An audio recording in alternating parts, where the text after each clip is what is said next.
d'accord. Solution à ce problème. Monsieur le Président. Il y a une sécheresse très sévère au Soudan du Sud. Un refuge provisoire et qui risque de s'ouvrir.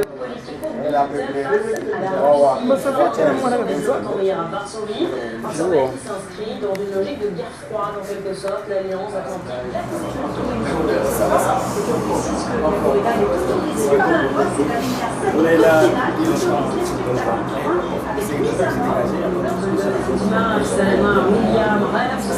Du tennis féminin, là, et puis bien des nouvelles du Tour de France, le Britannique Christopher Froome, ça se passe en Espagne. Merci d'avoir été On va faire un monde géant, donc animé. Et d'humour, des centaines de véhicules circulant de manière autonome et d'immenses paysages de montagnes, campagnes, villes et villages. Alors, une série de Propriétaire de l'actionnaire de la société et elle prend en considération la solvabilité de l'actionnaire. Donc ce qui est important simplement, c'est que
Kunja time papa.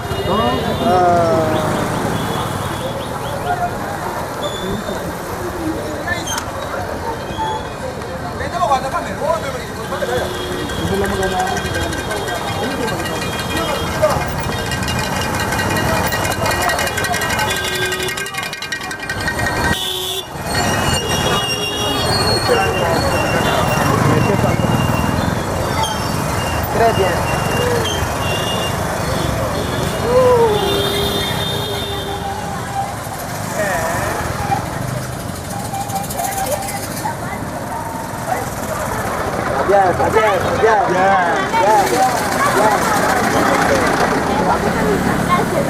Mam lên ba trésor.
Oui, vous êtes devant la presse du Kassai oriental pour nous connaître de prime abord le motif de votre présence en Bujumbura. Je tiens d'abord à saluer l'ensemble de la presse ici présente et je m'en vais répondre à votre question. Nous nous trouvons dans la capitale diamantifère. Souffrez que je mette entre guillemets diamantifère et j'expliquerai pourquoi. La délégation et moi-même, nous nous sommes trouvés il y a de cela une semaine dans la province Kassai centrale où nous sommes partis répondre physiquement présent au deuil du grand chef et mairie Kalambawan Fwana, que nous connaissions que nous avons fréquenté et pour qui le minimum d'hommage que nous pouvions lui rendre, c'est d'aller nous présenter auprès de la famille éplorée et physiquement présenter nos condoléances ainsi que nos profondes sympathies.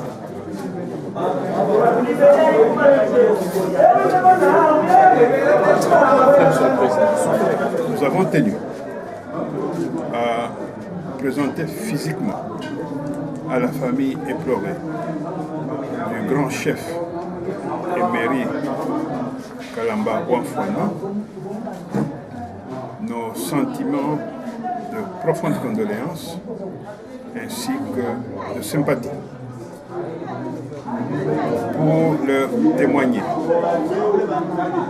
ce que nous avons retenu de principal dans le chef de celui qui venait de nous quitter comme qualité, comme valeur, et que nous avions tous, eux comme nous, eux, la famille, comme nous, le devoir de fructifier ce qu'il a sémé. Je leur ai dit que le souvenir que je garde du grand chef émérite Kalamba Wamfwana, c'est sa préoccupation constante. Chaque fois qu'il se trouvait devant une question du destin national. Son implication et sa recherche de solutions.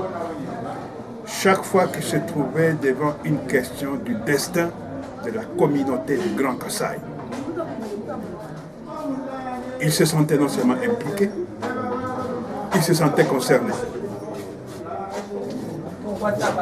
Et malheureusement, à plusieurs reprises,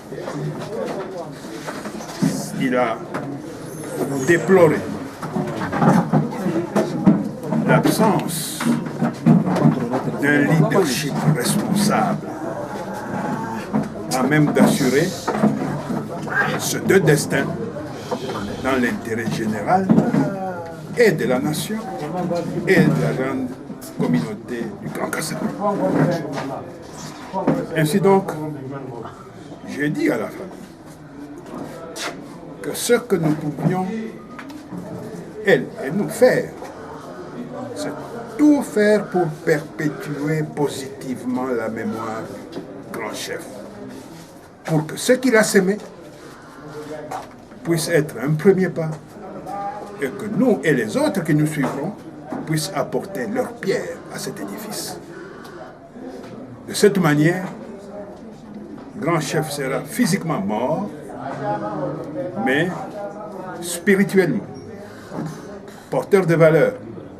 Il aura sémé et sa sémence survivra après lui.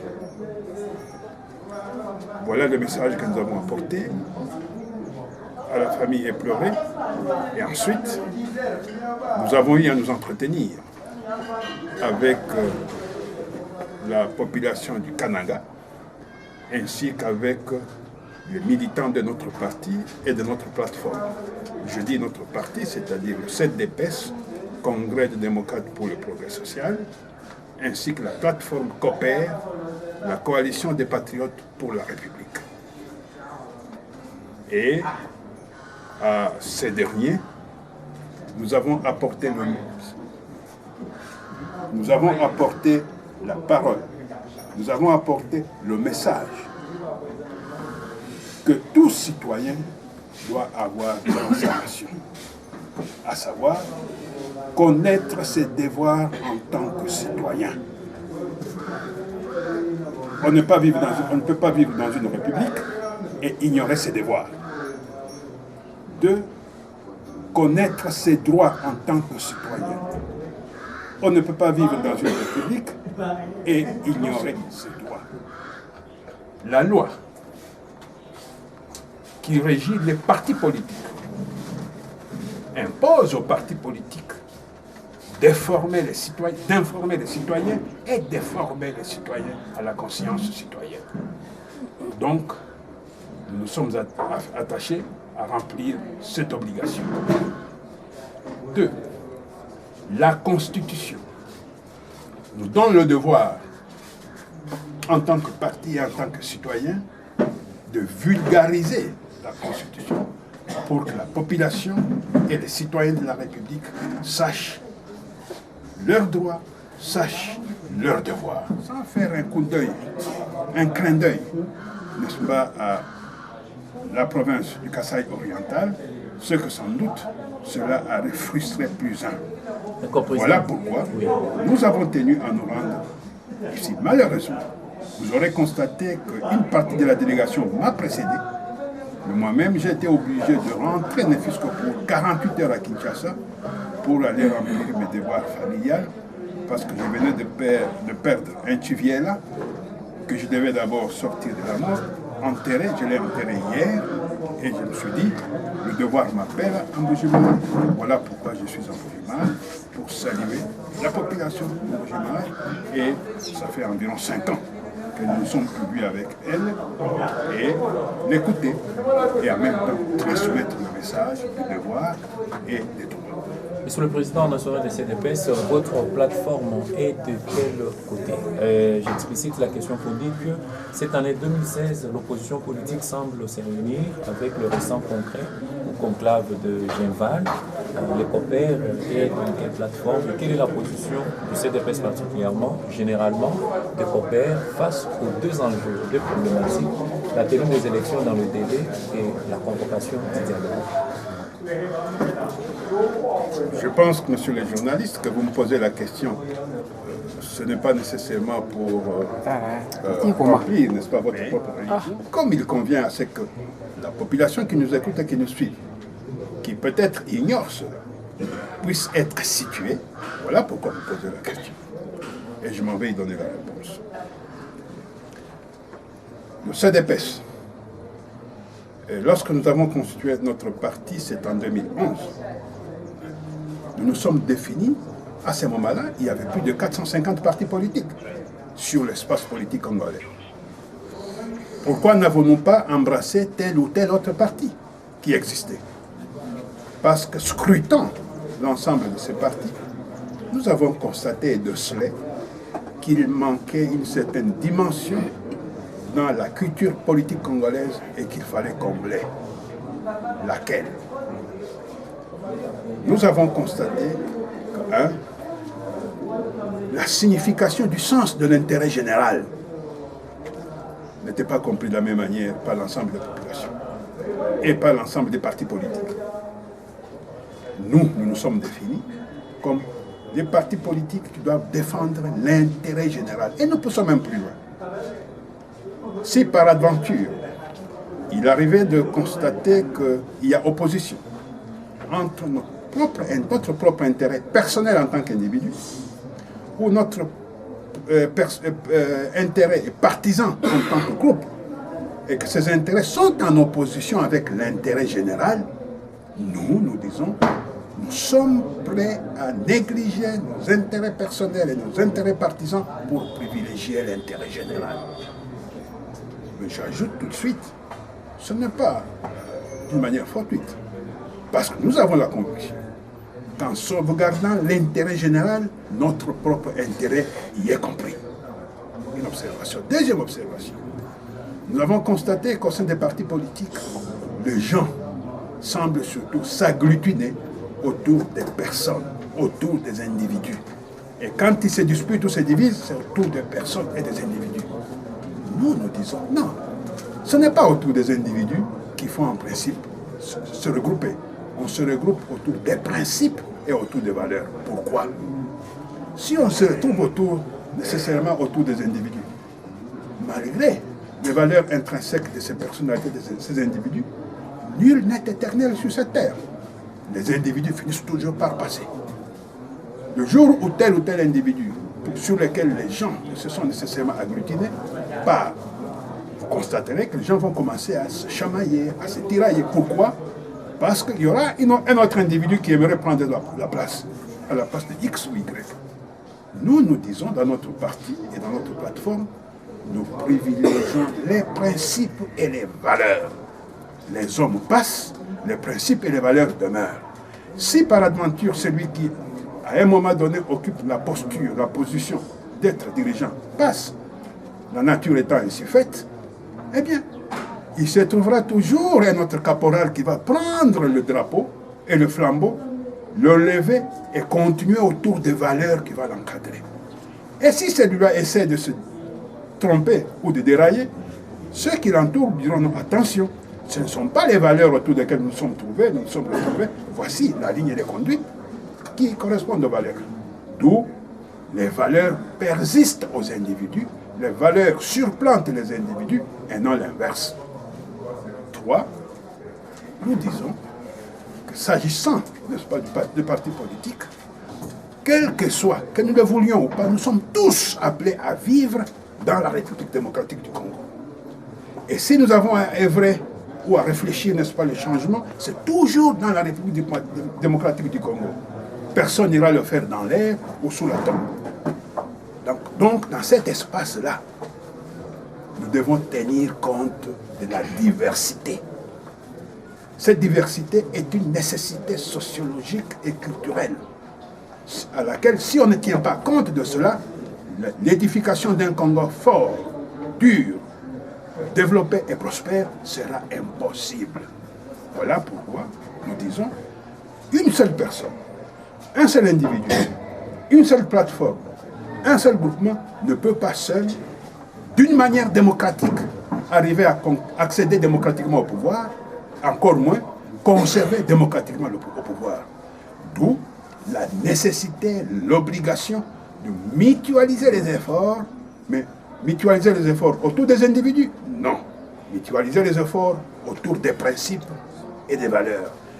Et en mutualisant les efforts autour des principes, n'est-ce pas, et des valeurs, il y a moyen de créer un autre Congo. Un Congo qui n'est pas conjoncturel, un Congo structurel, qui lui sera à même d'apporter des réponses durables au sens des valeurs que je viens de définir. Dicte à notre parti, dicte à notre plateforme l'esprit d'écoute, l'esprit de tolérance.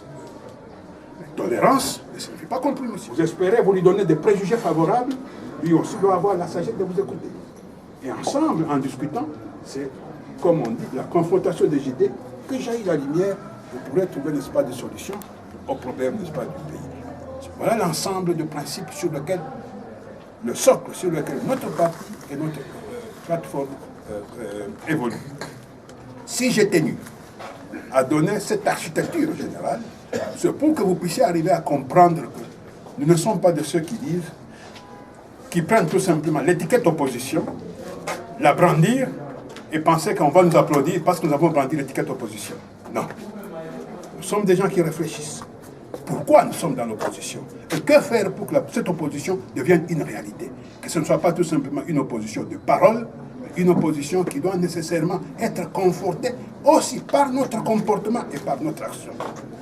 Il ne faut pas dire autre chose, mais faire autre chose. Parce qu'il y en a qui sont dans l'opposition, mais qui disent autre chose et qui font autre chose. Enfin, je vais maintenant répondre concrètement, après avoir habillé notre esprit général, à votre question. Je disais que vous étiez certainement l'homme de la presse et par conséquent vous êtes au courant des faits qui se sont passés journellement. Vous devez savoir qu'au mois d'avril, plus exactement le 22 avril de ce mois, j'ai fait un périple européen. J'étais en Italie, j'étais en France, j'étais en Belgique. Et qu'au cours, n'est-ce pas, de mon séjour, n'est-ce pas, en Belgique, j'ai pu rencontrer le président Tshisekedi, avec qui nous avons échangé. Et je vais seulement me résumer sur 2 points. Lorsque nous nous sommes rencontrés, je lui ai dit ceci, que certainement, il serait certainement surpris, il se poserait beaucoup de questions s'il apprend que François Belchica est en Europe et que connaissant dans quel état lui a fait le déplacement pour aller en Europe, c'est-à-dire souffrant malade, et qu'on n'ait pas eu l'occasion de se rencontrer. Il se posera mille et une questions, et ces questions vont nécessairement le tourmenter de l'établissement pour qu'il guérisse rapidement. Ça, c'est le premier point. Deuxième point, je lui ai dit que moi, je vis au pays. Je suis confronté avec la situation politique du pays tous les jours, les difficultés de la population tous les jours. Je ne peux pas rentrer sans lui donner la lecture que j'ai de la situation politique du pays. Alors, j'ai commencé à lui donner la lecture de la situation politique du pays. En résumé, je lui ai donné d'abord la quintessence que notre pays, la République démocratique du Congo, est un pays qu'on ne peut pas comparer avec les autres pays de l'Afrique, du continent. Et lui ai-je dit, il va certainement se souvenir que Berlin 1885 n'existe pas pour rien. Si les grandes puissances en 1885 avaient choisi de remettre notre pays dans les mains d'un individu, d'une personne, à savoir le roi Léopold II, ces grandes puissances savaient pourquoi ils le faisaient. 2. Si à la suite des atrocités commises par le roi de Belge, et qu'on lui a retiré, n'est-ce pas, la gérance de la colonie, de l'État indépendant du Congo, pour la confier finalement à un pays, mais quel type de pays? Un petit pays, la Belgique. Ces grandes puissances savent pourquoi ils le faisaient. D'autant plus qu'ils avaient décidé le principe de la libre navigation dans le bassin du Congo. Cela signifie quoi? Cela signifie que les grandes puissances ont un œil, un droit d'œil sur l'ensemble de la situation du pays du Congo.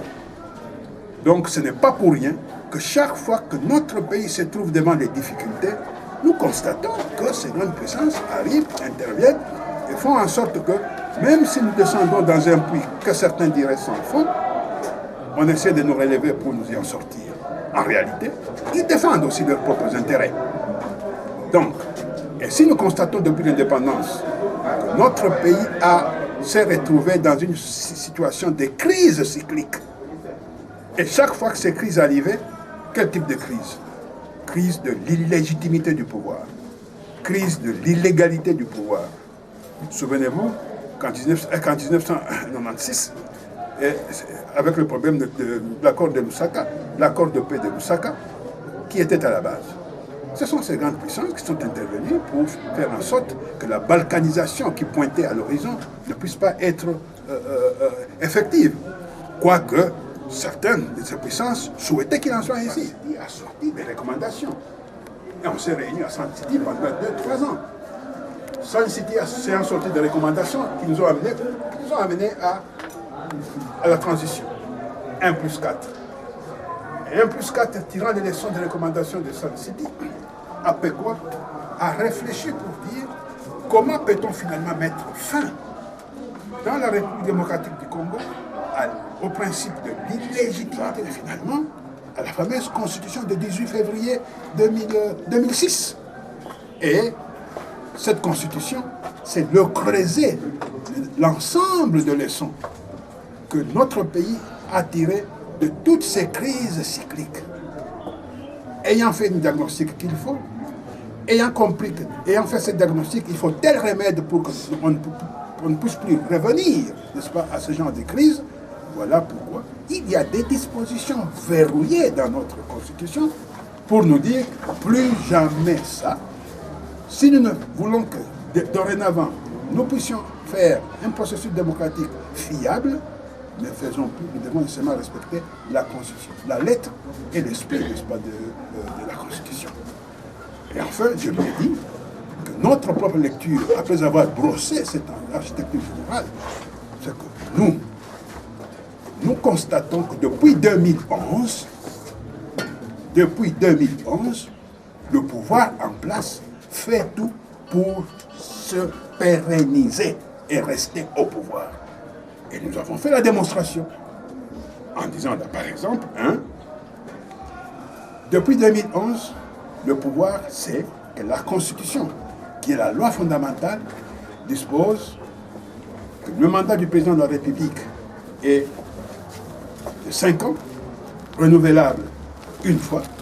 2, que 90 jours avant la fin du mandat du président en exercice, il faut nécessairement qu'il y ait convocation des élections du scrutin présidentiel. 3. La CNI, qui est l'autorité technique, technique, habilité, n'est-ce pas, à pouvoir convoquer ce scrutin, est informé de cela. Ce sont ses tâches. 2. Le gouvernement, qui est l'outil, la courroie, n'est-ce pas, des transmissions, qui est habilité à donner les voies et moyens à la CNI pour que la CNI puisse remplir ses tâches, est au courant et c'est cela. Donc, ce n'est pas quelque chose qui tombe du ciel. Ce n'est pas une surprise. Dès 2011, chacun sait qu'après telle date et après telle période et telle échéance, j'ai l'obligation de faire ceci, de faire ceci, de faire. Et par conséquent, on dit que gouverner, c'est prévoir.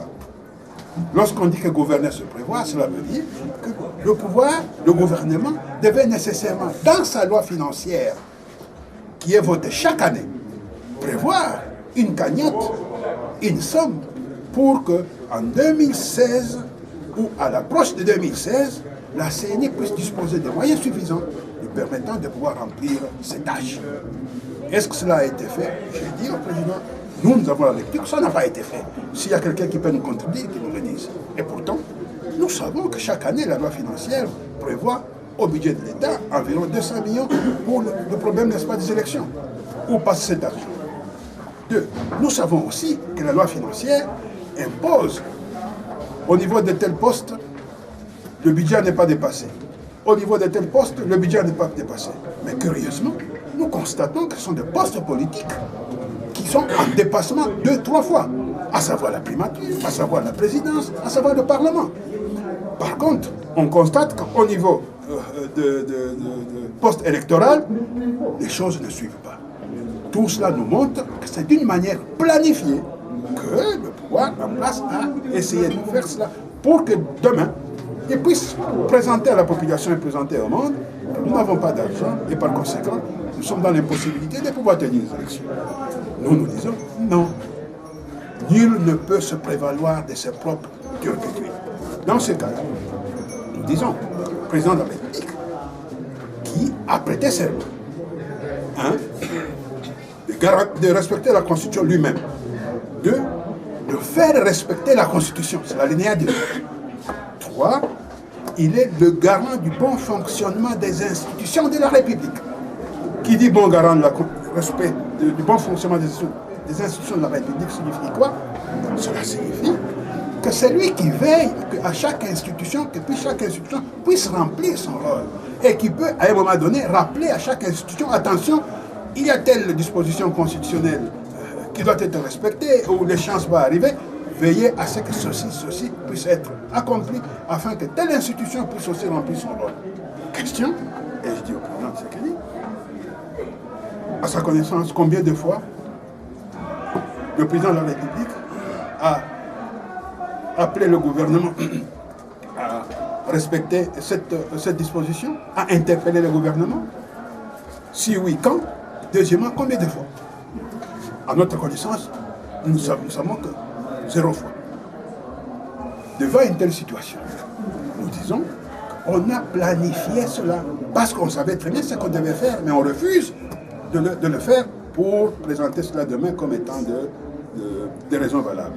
Et enfin, la CENI elle-même, voilà que c'est une institution technique. Ce qu'on lui demande, sachant bien que la Constitution, qui est la loi suprême, lui donne telle tâche, lui donne telle obligation. On demande à la CENI tout simplement de sortir un calendrier montrant qu'elle, qui est l'institution technique, dans le cadre du respect de la Constitution, voilà ce qu'elle sort comme calendrier pour que ces tâches-là et ces délais-là puissent être respectés. Quitte maintenant au gouvernement de chercher les voies et moyens pour remplir cela. Ainsi, la CENI se serait lavé la main. Mais qu'est-ce que constatons-nous? Nous constatons que c'est plutôt la CENI maintenant qui se met à la place du gouvernement pour essayer de trouver des solutions, des explications qu'il n'y a pas d'argent, qu'il n'y a pas de moyens. On ne demande pas à la CENI de chercher les moyens. Tout cela nous montre aussi que cette institution qui normalement devait être indépendante, conformément à la loi, en réalité elle est devenue une institution clientéliste, arrimée au pouvoir. Toutes ces situations mises ensemble, j'ai dit au président, tu sais que dit que nous, ce dialogue-là, puisque ce qu'on veut en réalité, c'est amener le peuple congolais à se réunir et créer une sorte de consensus qui sortirait en disant, qu'on présenterait au peuple en disant, voilà, nous nous sommes réunis, la classe politique s'est réunie, voilà ce qu'elle a sorti comme étant un consensus. Et ce consensus maintenant devient au-dessus de la Constitution. Nous ne donnons pas l'impression que nous, CDPS, nous sommes contre le dialogue. Parce que je rappelle, et vous êtes journaliste, vous êtes censé le savoir, qu'en 2011, juin 2011, je répète la date, avant qu'on aille aux élections, nous avions dit que des élections auxquelles on nous appelle, n'est-ce pas, d'aller, ne sont pas bonnes. Toutes les tâches ne sont pas remplies. Le calendrier qu'on nous propose là n'est pas convenable. Mettons-nous autour d'une table, voyons quelles sont les tâches qui ont été faites, quelles sont les tâches qui restent à faire, et ces tâches qui restent à faire exigeront combien de temps, et enfin, choisissons un attelage qui conviendrait, qui pourrait traduire cela en pratique. Tous. Le pouvoir a dit non, nous sommes prêts, nous allons aller aux élections. L'opposition, qualifiée aujourd'hui d'opposition, a dit non, nous sommes prêts, nous allons gagner les élections. Nous sommes partis aux élections. Quel a été le résultat? Pleurs et grincement de dents. Même la communauté internationale a constaté qu'il y a eu de tricheries. Mais elle a dit, oui, il y a des tricheries, oui, il y a des manquements. Même le président de la République lui-même avait reconnu qu'il y avait des manquements. Mais finalement, et la communauté internationale de préciser, nous en prenons acte, on va tirer les leçons pour 2016. Cela veut dire quoi? Cela veut dire que la situation reste en état et qu'il faut avancer. Voilà pourquoi, en février 2012, je dis bien février 2012, nous nous sommes mis encore autour d'une table, nous avons réfléchi, nous avons dit attention, ce que nous craignions est arrivé. Mais l'État ne peut pas s'arrêter, la nation ne peut pas s'arrêter. Mettons-nous autour d'une table pour trouver une solution, pour voir comment nous allons gérer cette situation maintenant de crise qui était prévisible. Mais quand nous avons fait la sonnette d'alarme, on ne nous a pas écoutés. Qu'à cela ne tienne, l'intelligence d'un homme, c'est de dompter les difficultés, de les dépasser et d'y présenter des solutions. Mettons-nous autour d'une table pour trouver des solutions. Même nous avions réfléchi, nous avions sorti 10 propositions qui nous montraient, et cela en nous inspirant, n'est-ce pas, de la Constitution, qui nous montraient une voie de sortie. Personne ne nous a écoutés. Nous avons distribué ce courrier à tout le monde. Des partis politiques, de la majorité comme de l'opposition. Les missions diplomatiques, la société civile. Certains nous ont répondu. Mais en définitive, on ne nous a pas écoutés. En avril, nous sommes venus à la charge. En juin, nous sommes venus à la charge lorsque l'affaire de l'Est a éclaté. Nous avons dit attention, attention. Ce qui se passe à l'Est, ne soyons pas dupes. Ce n'est pas seulement l'Est qui est concerné. Si nous ne faisons pas attention, c'est l'ensemble de notre pays qui risque de nous filer entre le doigt et entre les mains. Nous allons arriver à la balkanisation. Mettons-nous autour d'une table, réfléchissons et trouvons des solutions qui nous feraient éviter, n'est-ce pas, cette catastrophe. On ne nous a pas écoutés, on ne nous a pas suivis. En septembre, nous sommes venus à la charge, on ne nous a pas écoutés. Il a fallu décembre 2012 que le président de la République réunisse, n'est-ce pas, le Congrès, à savoir le Sénat et le Parlement, lors de son discours, avance l'idée de dialogue. Vous avez constaté que des membres même, n'est-ce pas, de la majorité ont commencé à se cogner la tête eux-mêmes. L'un disait, ceux du PPRD, qui sont majoritaires au sein, n'est-ce pas, de la majorité, c'est à eux à diriger le fameux dialogue. Celui qui dirige la majorité, qui est le secrétaire général, de dire non, c'est moi qui suis le secrétaire général de la majorité, c'est moi qui vais diriger les concertations.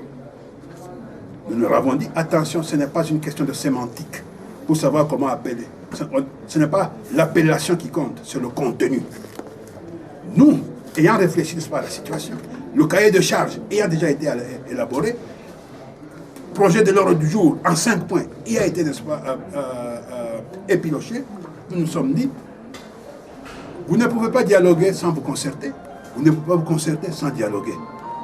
Par contre, c'est le contenu qui compte, discutons du contenu et voyons ce qui a lieu de faire, en insistant sur les principes qui devaient nécessairement être sauvegardés. Notamment,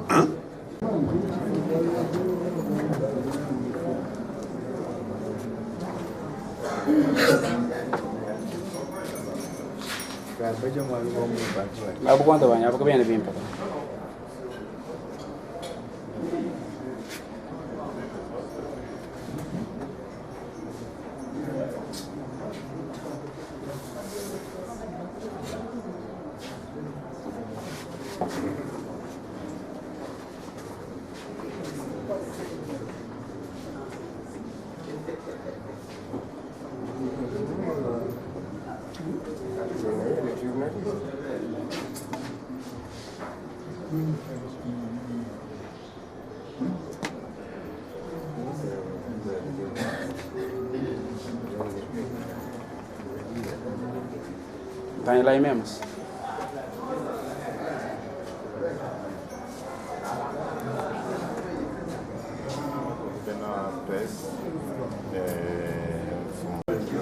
Ninguém está morrendo com belo piloto.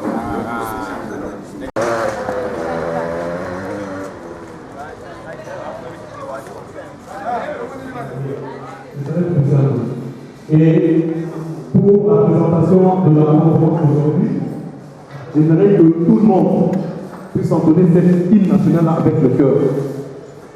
Ça, c'est la première des choses.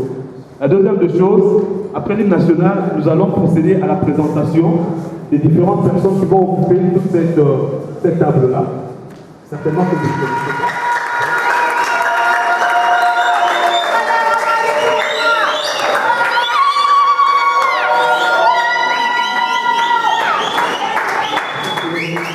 Vous ne connaissez seulement par le nom, mais vous ne l'avez jamais vu. Nous aurons l'occasion de le présenter ici. Et après la présentation de l'orateur, nous allons maintenant disposer du temps pour écouter son exposé. Qu'est-ce qu'il veut nous dire? Vous n'avez pas sacrifié votre temps pour rien. Vous êtes ici pour une raison bien valable. Alors, il sera là, vous allez l'écouter attentivement. Et après son exposé, il y aura maintenant des questions qui vont être posées. Le thème, je pense que vous avez lu les invitations, je pense que vous avez lu les affiches qui vont procéder à l'interview de notre interview. Prenez patience, dans quelques minutes nous allons commencer. Merci beaucoup pour votre attention.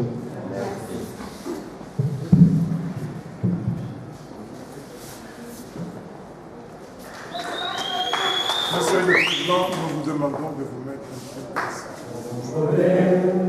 Unis par l'espoir, unis par l'espoir pour l'indépendance, dressons nos fronts, montons courbés, et pour les bons, prenons le plus bel élan, dans la paix pour le pardon, par la paix, nous bâtirons un pays plus beau qu'avant, dans la paix citoyenne. Entonnez, vive sacré votre solidarité, fièrement saluer l'âme que donne votre souveraineté. Nom béni, Congo, des aïeux, Congo, au pays, Congo, bien-aimé, Congo, nous préférons ton soleil, nous assurerons ta grandeur. 30 juin, au doux soleil, 30 juin du 30 juin, jour sacré, soirée témoin, jour sacré sur l'immortel, serment de liberté, et nous lèvons à notre postérité pour toujours.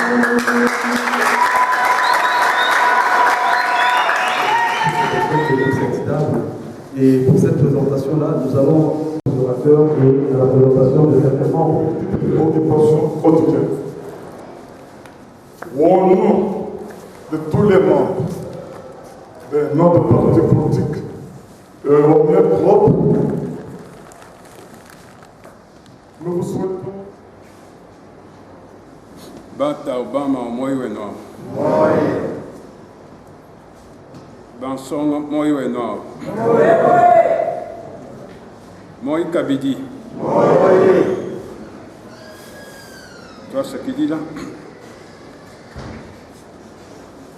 Nous faisons la douce.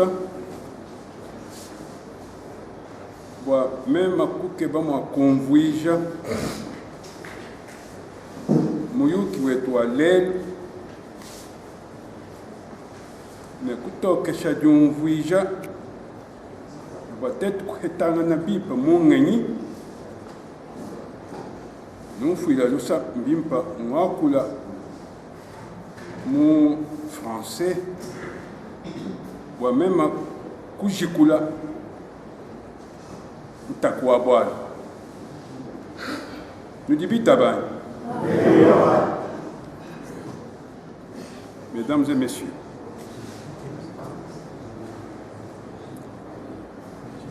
on vous a dit, dans la présentation de tantôt, de quoi nous allons traiter. Mais sans vous exprimer la nature du thème. Seulement en vous conviant, en vous demandant de faire un effort d'attention pour que les uns et les autres, y compris nous-mêmes, dans l'échange qui suivra au cours du débat, nous puissions être enrichis par cet échange. Mais souffrez que je vous dise dans quel contexte et dans quelles circonstances nous nous retrouvons en Bujimaï. L'opportunité de nous rencontrer à notre arrivée et à nous écouter. D'autres le sont moins. Voilà pourquoi nous estimons nécessaire de redire ce que les autres savent déjà. Nous nous retrouvons aujourd'hui en Bujimaï par une conjoncture de circonstances. Exprimés de cette manière, les uns et les autres peuvent avoir un entendement tout à fait différent.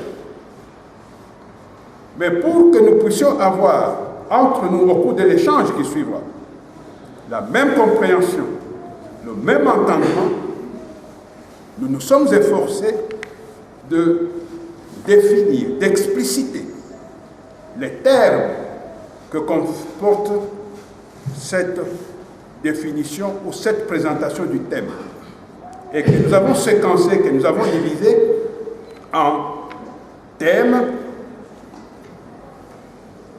problématiques, c'est quoi?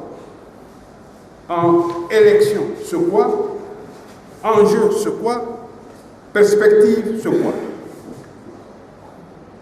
Mais, avant d'expliciter ces thèmes, nous souhaiterions que vous puissiez avoir par devers la charpente de notre exposé pour que vous puissiez suivre pas à pas et voir dans quelle mesure les thèmes que nous abordons rencontrent effectivement les préoccupations qui nous occupent en ce qui concerne le problème électoral.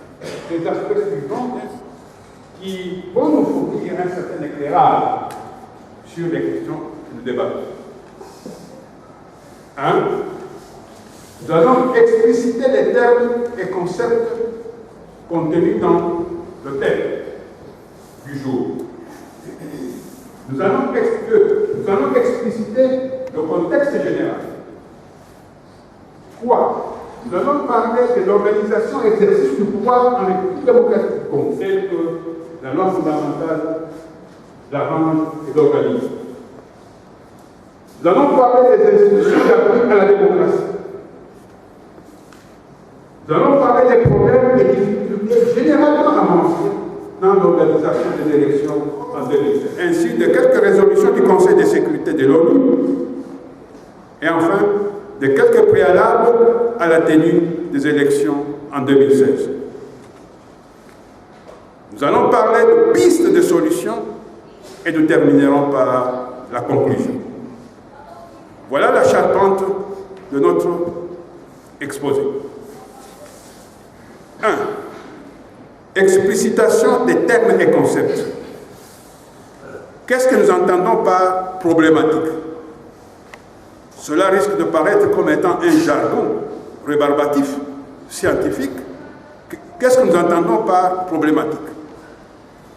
En réalité, on entend par problématique, il sont des questions que l'on se pose en rapport avec l'organisation des élections en 2016, dans le cas d'espèce. Toutes ces questions et toutes ces difficultés que nous nous posons, et pour lesquelles nous souhaiterions avoir une solution, eh bien, nous appelons cela la problématique d'un vote. Lorsque chacun de nous exprime un choix sur telle ou telle personne par le vote, eh bien, cette personne a réalisé l'élection. Et que signifie enjeu? Enjeu. L'enjeu, c'est ce que l'on peut considérer comme, à un moment donné, comme un gain, ce que nous pouvons gagner ou ce que nous pouvons perdre dans une circonstance donnée. Cette possibilité de gain ou cette possibilité de perte représente dans cette circonstance-là un enjeu. Et qu'est-ce que nous entendons par perspective? C'est l'examen d'une situation ou d'une question, mais avec une vision de projection vers l'avenir. Citation de ces différentes thèses. Comment pouvons-nous faire alors l'agencement pour rendre l'ensemble de ces thèses compréhensibles par chacun de nous et de la même manière? Aussi, donc, les thèmes peuvent être ainsi explicités. L'ensemble des problèmes ou questions importantes qui sont traités en rapport avec l'organisation des élections en 2017. Nous passons au deuxième point, le contexte général. Parce que tout ce questionnement, nous ne le faisons pas en l'air. Nous devons le contextualiser. Et c'est dans la mesure où nous le contextualisons que nous pouvons comprendre et les difficultés, et les ennuis, et ce qui est éventuellement caché. L'organisation des élections dans un régime démocratique est fondée sur l'idée du principe et du mécanisme par lequel chaque citoyen devrait avoir le droit et la possibilité de se prononcer librement sur la façon de gouverner la cité, c'est-à-dire de gouverner le pays, et surtout de s'assurer de son bien-être. Ce faisant, il en ressort ce que nous pouvons appeler une conscience sociale ou une conscience civique, c'est-à-dire une politique développée, bien comprise par chacun des membres de cette société. Et la somme des citoyens d'un pays constitue ce que l'on appelle et on catégorise le peuple.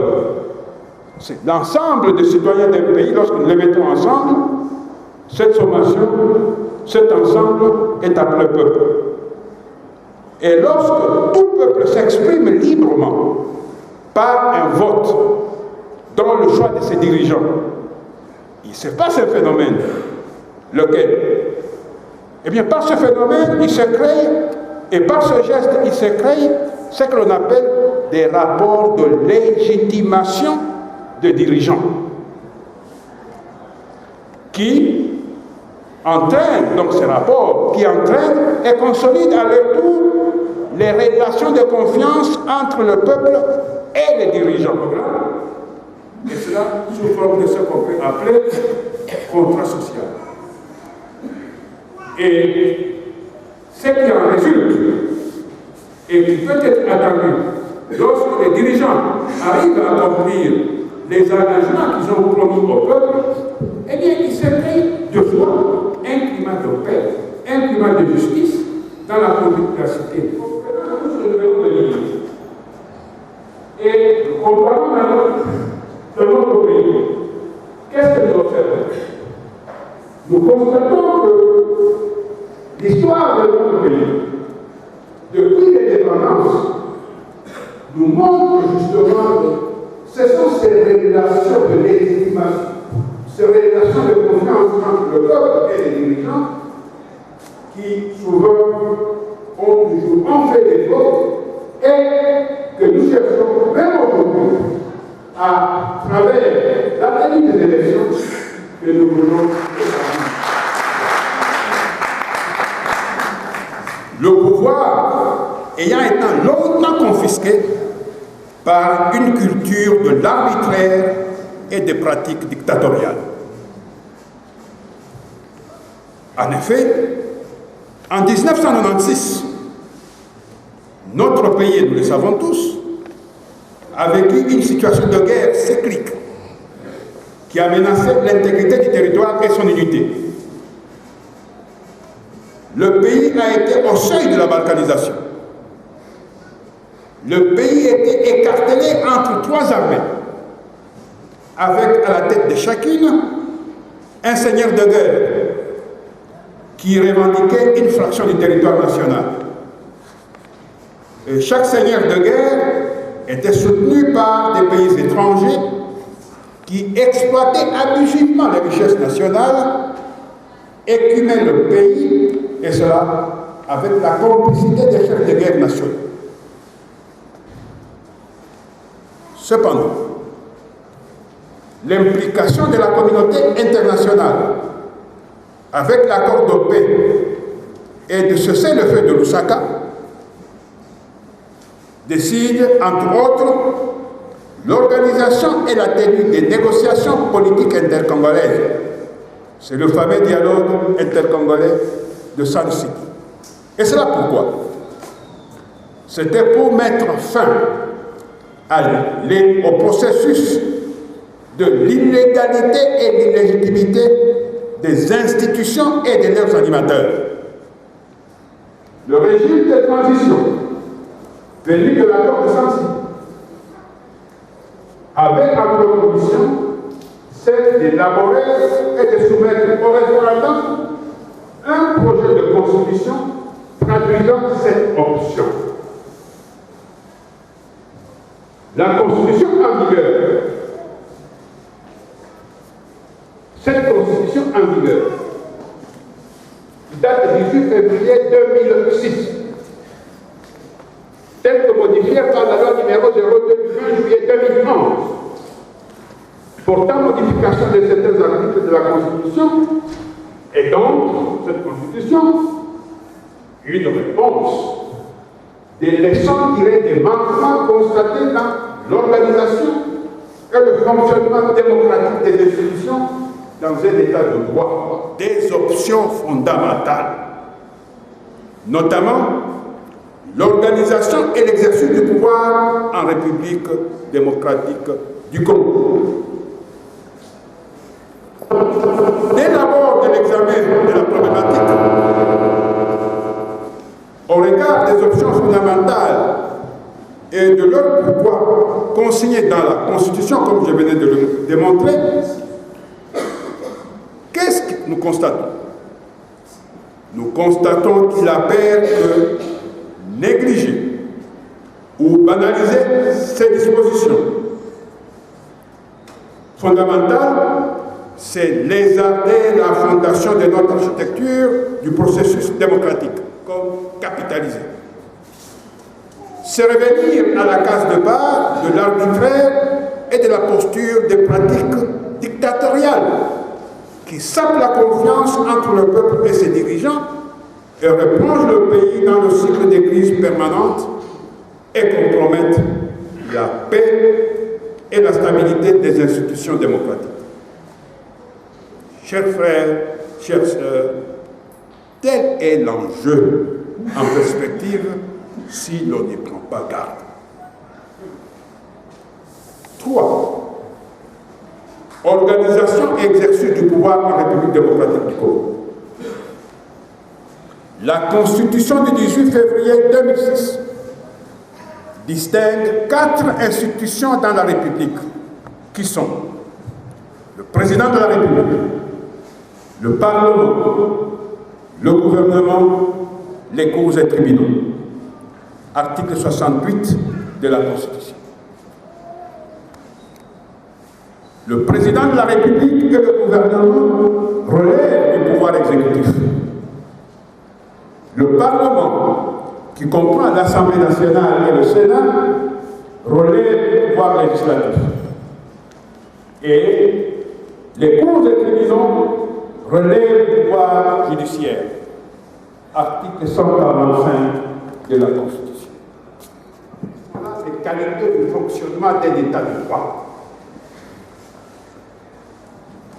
Et le pouvoir législatif ne peut ni statuer sur des différences juridictionnelles, ce n'est pas son rôle, ni modifier une décision de justice en commun, ni s'opposer à son exécution. L'article 151 de la Constitution.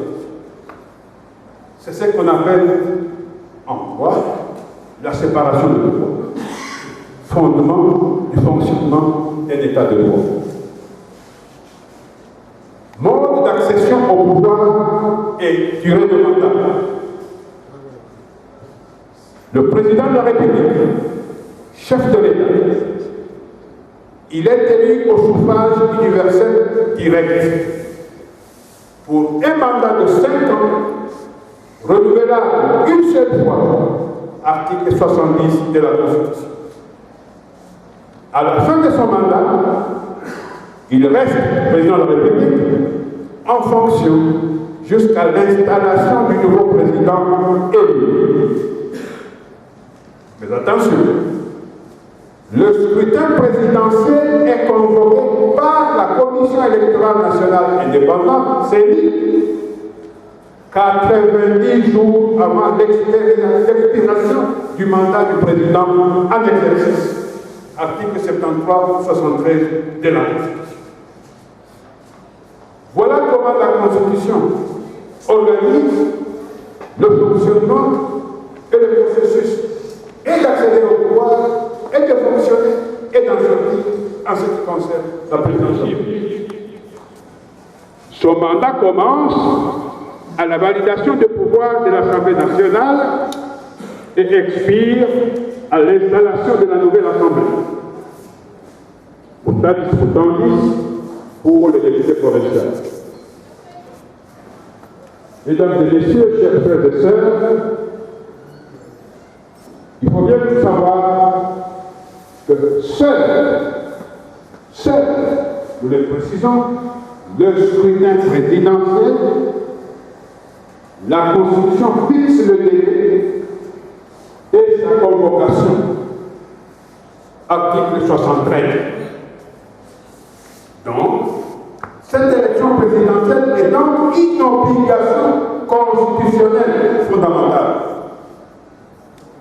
Elle est d'autant plus fondamentale que la Constitution l'a verrouillée dans cette disposition de l'article 220, en précisant que le nombre et la durée de mandat du président de la République ne peuvent être l'objet d'aucune révision constitutionnelle. Et cela n'a pas été fait au hasard. À l'entente de mon propos, je vous ai parlé des crises cycliques de nos institutions et de leurs régulateurs qui ont causé la déstabilisation de notre pays et qui ont induit le non-développement. Par conséquent, ayant tiré les leçons de toutes ces faiblesses dans notre fonctionnement institutionnel et pour les corriger, La Constitution du 18 février 2006 y a pourvu des remèdes après le diagnostic, y a pourvu des remèdes et a verrouillé certaines dispositions pour que nous puissions justement entrer dans le processus démocratique avec sécurité et éviter de retomber dans la classe. Juger ces oppositions sont vite lourdement sanctionnées, pendant que, se trouvant dans la même situation, la presse du giron du pouvoir n'est pas du tout inquiétée. Nombreux journalistes sont inquiétés et soumis aux tracasseries pour leurs opinions exprimées et taxées être en marge de celles du pouvoir. Chers frères et sœurs, une telle situation est loin de contribuer à l'avènement d'un processus réellement démocratique de tolérance d'information responsable, nécessaire à l'épanouissement d'une vie démocratique et au fonctionnement des institutions républicaines. Quelles sont les difficultés généralement avancées pour l'organisation des élections en 2016? Nous citons quelques-unes sans être exhaustifs. Il s'agit notamment du nettoyage du fichier électoral, décès, déplacement de citoyens entre les deux élections et le phénomène de doublons. 2. L'enrôlement de nouveaux majeurs et des citoyens de la diaspora. 3. Commande de nouveaux kits électoraux. 5. Élaboration et vote des lois essentielles à l'organisation des élections. 6. Disponibilité des moyens financiers suffisants. Et 7. Insuffisance de temps par rapport aux tâches et à l'immensité du territoire national. Comment donc apprécier cette panoplie de difficultés au regard de la mission que la Commission assigne, la Constitution assigne au pouvoir à travers ces différentes institutions de la République, notamment Président de la République, Parlement, gouvernement et commission électorale nationale électorale indépendante. Nous allons nous efforcer de passer en revue quelques-unes de ces institutions.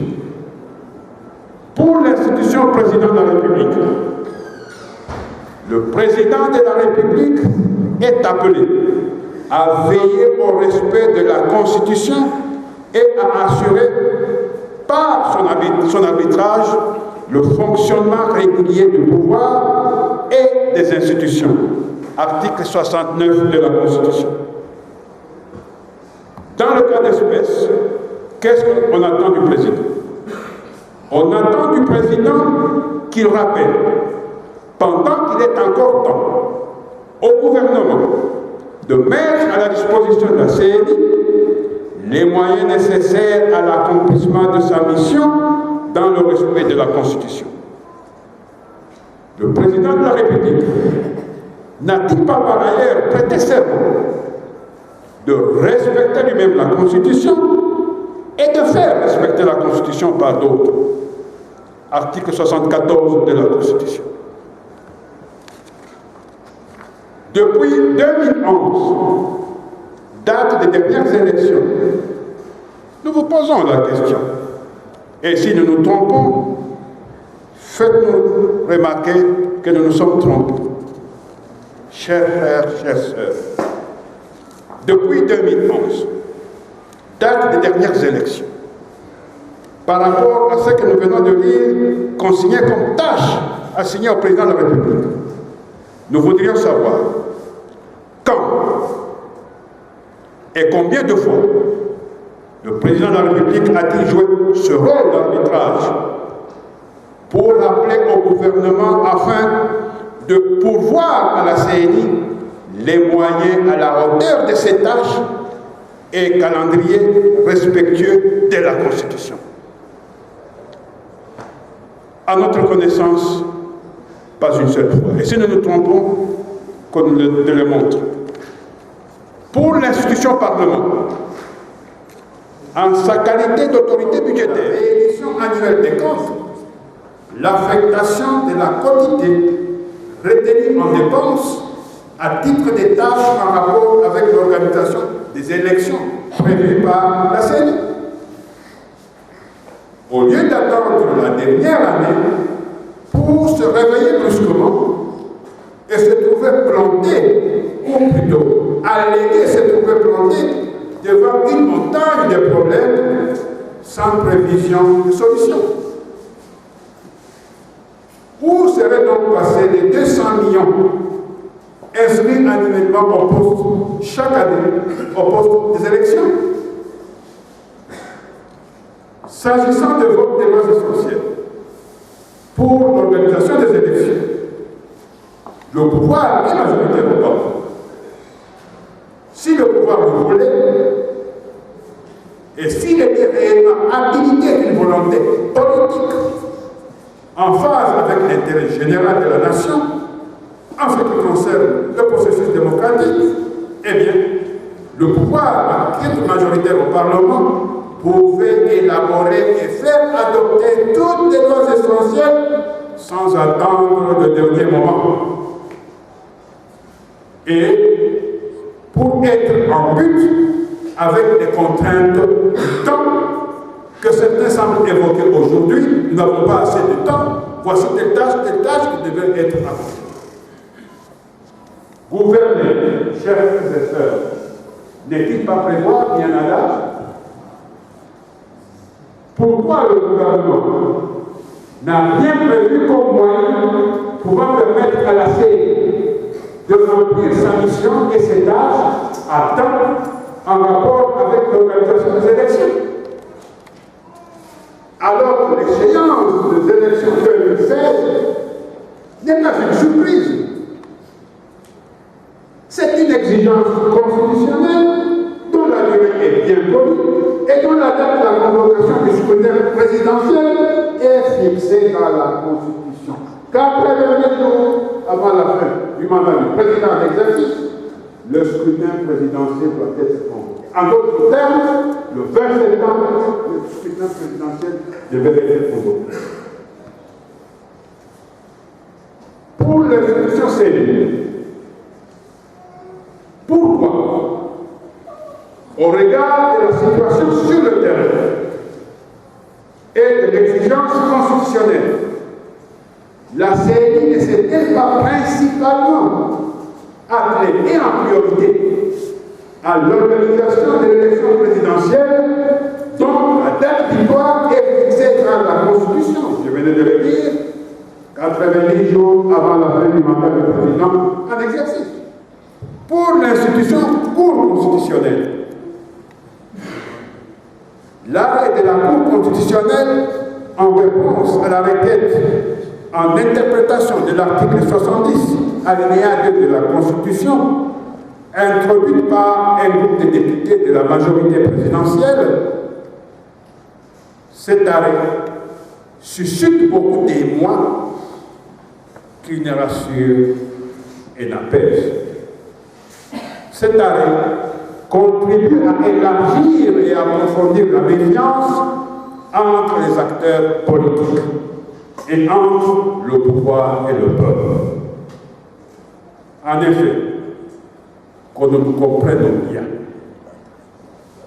s'il est vrai que les arrêts de la Cour constitutionnelle ne sont susceptibles d'aucun recours et sont immédiatement exécutoires, article 170 de la Constitution, nous disons, ce n'est pas là le problème.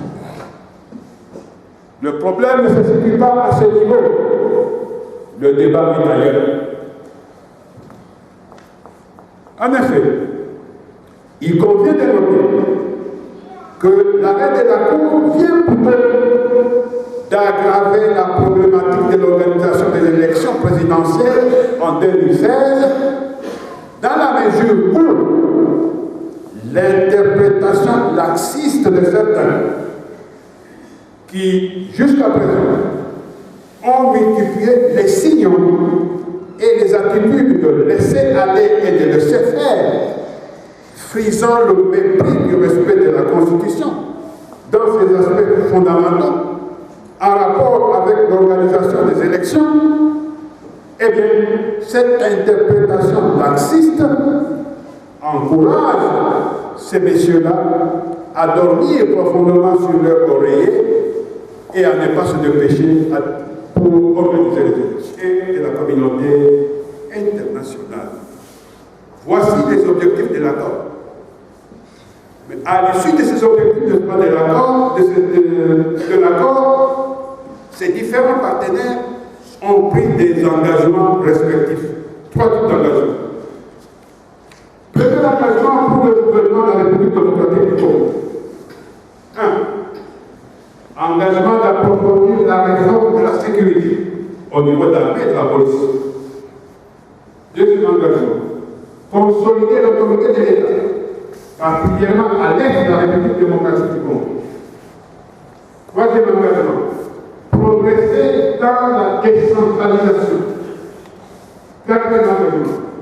Promouvoir le développement économique au niveau des infrastructures et des services sociaux de base. Cinquième engagement. Promouvoir la réforme structurelle des institutions de l'État. Sixième engagement, enfin, promouvoir les objectifs de réconciliation, de tolérance et de démocratisation. Voilà les objectifs et les engagements plutôt pris par le gouvernement dans le cadre des objectifs que nous avions par ailleurs présentés.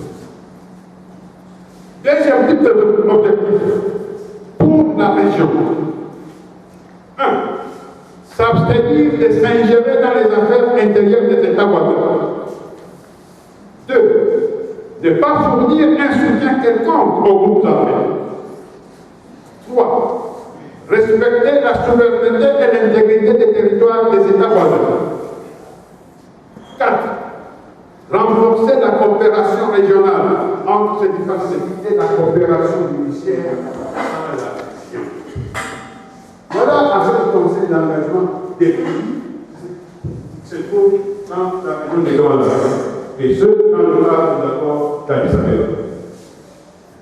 L'engagement pour la communauté internationale. 1. Au niveau du Conseil de sécurité, rester saisi de l'importance du soutien à accorder à la stabilité à long terme de la République démocratique du Congo. 2. Pour les partenaires bilatéraux, rester mobilisés dans leur soutien à la République démocratique du Congo pour assurer la stabilité à long terme et un engagement à travailler au soutien de la communauté économique des pays des Grands Lacs. Et cela pour favoriser le développement. Sachant bien que lorsque le développement est favorisé et prend la route, il s'installera nécessairement un processus de paix et un processus de paix durable. Quatrième engagement, l'engagement de la nomination d'un envoyé spécial. On devait nommer un envoyé spécial dans les pays des Grands Lacs. C'est un engagement qui a été pris par la communauté internationale. Après la définition des objectifs, après la définition des engagements, un mécanisme de suivi a été prévu entre la République démocratique du Congo, les pays limitrophes et les partenaires régionaux ainsi que la communauté internationale pour travailler d'une manière synchronisée et pour promouvoir les principes que nous venons de citer. Un deuxième mécanisme, c'est un mécanisme régional de suivi au niveau des pays, impliquant les dirigeants des pays et de la région, et un mécanisme national aussi, impliquant un suivi pour accompagner la mise en œuvre des engagements pris pour diverses formes qui ont été prévues. Mesdames et messieurs, chers frères et sœurs, vous constatez donc que l'accord cadre implique l'engagement des pays de la région, je dis bien, implique l'engagement des pays de la région à respecter des principes démocratiques et à introduire des réformes à divers plans devant asseoir et développer une culture démocratique dans chaque pays de la région et favoriser les initiatives de programmes d'intégration économique et sociale régionale, base d'une paix durable pour chaque pays de la région et pour stabiliser la région du Grand Lac elle-même. Cependant, le dernier engagement qui concerne la RDC Congo, relatif à la promotion des objectifs de la réconciliation nationale, de tolérance et de la démocratisation, eh bien cet objectif est exploité par les acteurs politiques congolais selon leur centre d'intérêt, avec une connotation et une inflexion particulière, par moments très extensive. Un coup d'œil sur les résolutions du Conseil de sécurité. La résolution 2098 et 2277. La résolution 2098 du 28 mars 2013.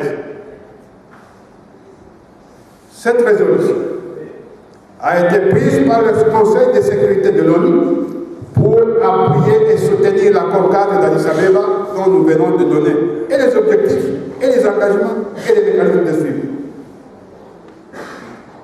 Aussi, cette résolution félicite les efforts du secrétaire général de l'Organisation des Nations Unies, de la Conférence internationale de la région des Grands Lacs, de la Communauté de développement de l'Afrique australe et de l'Union africaine pour l'effort déployé en vue d'établir la paix dans l'Est de la République démocratique du Congo. Et félicite la signature de l'accord cadre qui va dans le même sens. Cette résolution exprime sa profonde préoccupation en ce qui concerne la sécurité et la crise humanitaire dans le Nord Kivu, du fait de l'action de déstabilisation de la région par le M23 et d'autres groupes armés congolaises et étrangères. Cette résolution demande au gouvernement de considérer la réforme de l'armée comme une réforme prioritaire et exhorte le gouvernement à respecter son engagement dans les différents aspects que nous avons cités. Cette résolution souligne l'importance de la mise en œuvre intégrale et sans délai de l'accord cadre afin d'atteindre les mécanismes, afin d'atténuer plutôt les menaces qui pèsent à long terme sur les civils de notre pays. Et constate la nécessité de renforcer l'appui de la MONUSCO au gouvernement de la République démocratique du Congo pour lui permettre de faire face aux problèmes de sécurité et d'étendre l'autorité de l'État, comme indiqué au paragraphe 5 de l'accord cadre.